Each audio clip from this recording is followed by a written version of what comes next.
Reading You Like an Open Book. Written by Moiloru. How many detective novels have you read in your life, Shuichi? Be honest. The ultimate detective scratched the back of his head embarrassedly, putting his book back on his bookshelf. It was rather full, to put it lightly. At least a couple hundred. Kaede rolled her eyes. Yeah. How about a couple thousand? She thought, staring at the bookshelf and deciding that counting them all would be pointless. And which one is your favorite? Shuichi sat back on his chair, pensively holding his hand to his chin. This question was on the difficult side. I know this isn't exactly an original answer, but I'd say Arthur Conan Doyle's The Hound of the Baskervilles. May I ask why you're asking me this, Kaede? Oh, no specific reason. I was just curious is all. Great sly, Kaede. He absolutely didn't see through that one. Deep down, the young woman wanted to slap herself for that pathetic fib. In truth, the anniversary of their relationship was fast approaching, and Kaede needed to find a present to offer her beloved. One look inside Shuichi's study had given her the idea of offering him a book. Unfortunately, finding one suspenseful mystery novel he had not yet read would prove to be challenging, let's just say. Okay. The dark-haired detective gave his girlfriend a curious look, not needing any particular lie-detecting abilities to tell that Kaede was hiding something. Hey!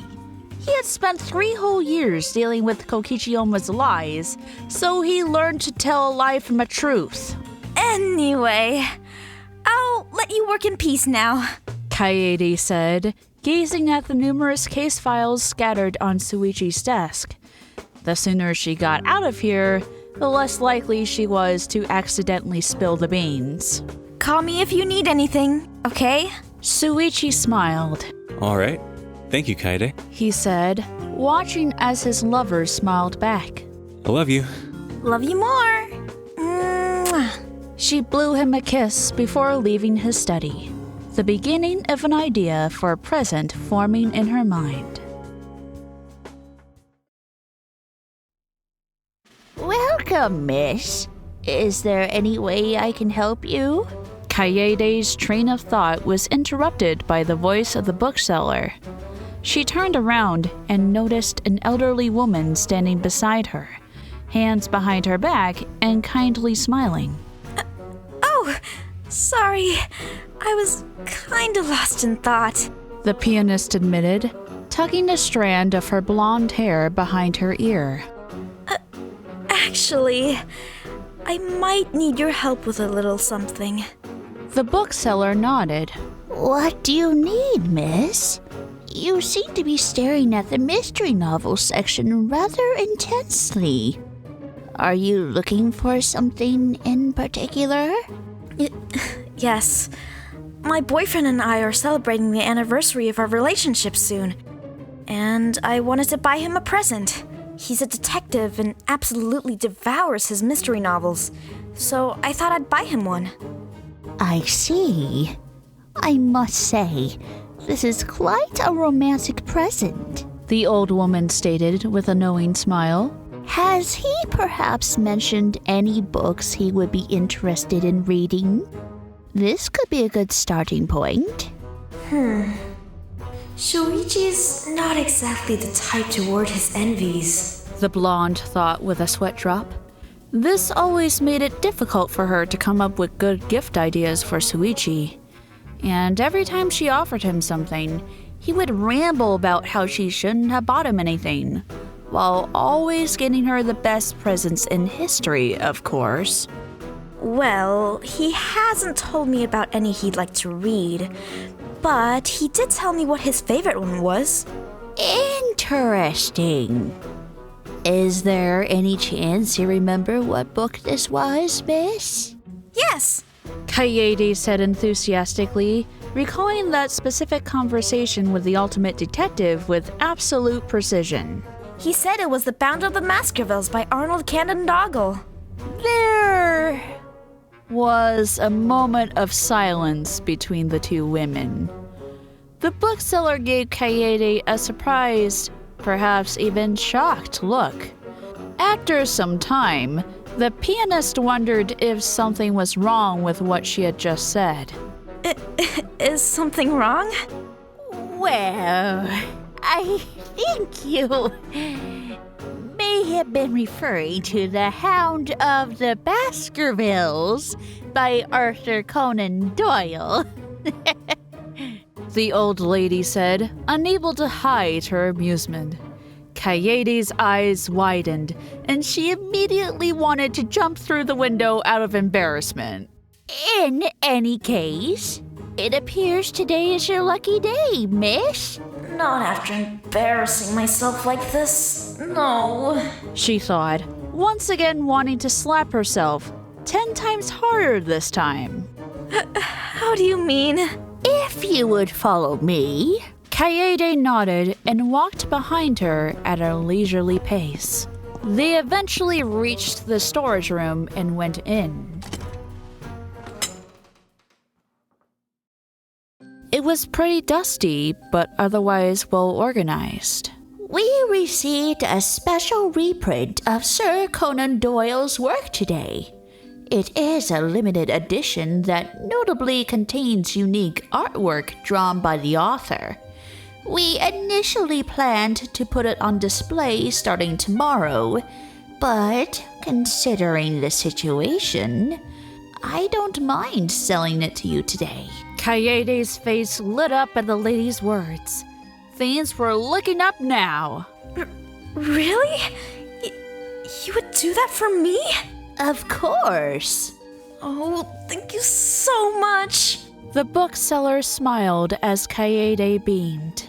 Give me a moment to retrieve the book. You can wait for me at the counter if you want. All right. Thanks again. Contentedly, the ultimate pianist walked out of the storage room and back into the store. A few customers glanced at her curiously, most likely surprised by her excited demeanor.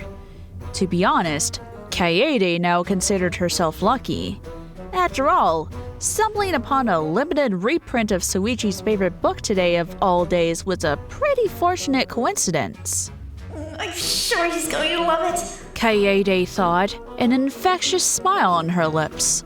She waited for the old lady to return for a few minutes, trying to imagine her boyfriend's reaction once he got his hands on the book. Ah, thank you for waiting, she said, walking behind the counter, book in hand. This gave Kaede a chance to inspect it. The cover was quite beautiful. I forgot to say, but given this is a special edition, this book is rather pricey. Nah, that's okay. Don't worry. My sweetheart's worth more than billions of yen. Believe me. Kaede told her, taking her credit card out of her purse. How much do I owe you? It'll be 100,000 yen, please. And this is where I'm grateful to be a worldwide known pianist. Kaede thought ironically, inserting her credit card inside the terminal and typing in the code. There. Thank you. I can gift wrap it for you if you want. Oh, please. Very well. With skilled hands, the bookseller wrapped the book in a cute-looking gift wrap with a magnifying glass pattern and dark blue background.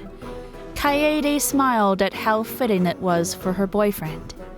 After a minute, the gift was adequately wrapped, just waiting to be offered. There you go, miss.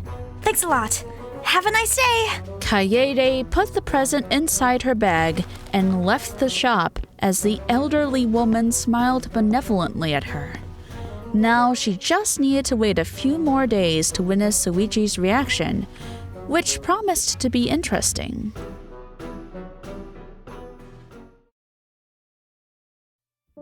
Happy anniversary, Kaede.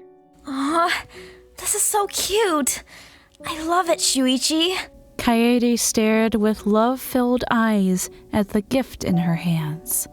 Shuichi had bought her a lovely necklace with a shiny musical note jewel. Thank you so much. The detective's cheeks turned pink. You're welcome, Kaede. It's only natural. You're so sweet. You know that? Your turn now, Mr. Saihara. The ultimate pianist said, taking the present she had bought for him from her purse. For my handsome boyfriend, who I love more than anyone else in the whole wide world. She handed him the small package with a charming smile, causing his blush to darken. Shuichi accepted it with irresolute hands. You shouldn't have, Kaede. Kaede pouted. It's only natural, she said, impersonating her lover's shy voice from a moment ago. Come on, Shuichi. As long as I live, you'll get your anniversary present every year without fail. Thanks. Cutely hesitant, the dark-haired detective tore open the gift wrap, ensuring he didn't make a mess of it. Once he saw the cover, he gasped, staring at his girlfriend with disbelieving eyes. Kaede? You shouldn't have. This must have cost you a fortune. Shuichi complained, although deep inside, his heart was warming up from the gesture. I don't deserve you. I take it you like your present? Kaede loved that reaction. It seemed she had hit the nail on the head with that idea. It was Shuichi's turn to pout. Of course I like it. This is a fantastic present, Kaede. It's my favorite book. And this reprint looks gorgeous. You really shouldn't have. If only you knew how I humiliated myself the other day to get it. Kaede thought, deciding this was a story better left unspoken. The pianist smiled proudly, happy she could mark this year in the successful gift column once more. Kaede was caught by surprise when Shuichi stood up and kissed her. It wasn't a hungry kiss in the slightest, rather a sweet one. The pianist smiled against his lips, softly caressing his hair. They kissed for a few moments before she eventually pulled away. Well, here's to another year of love, right?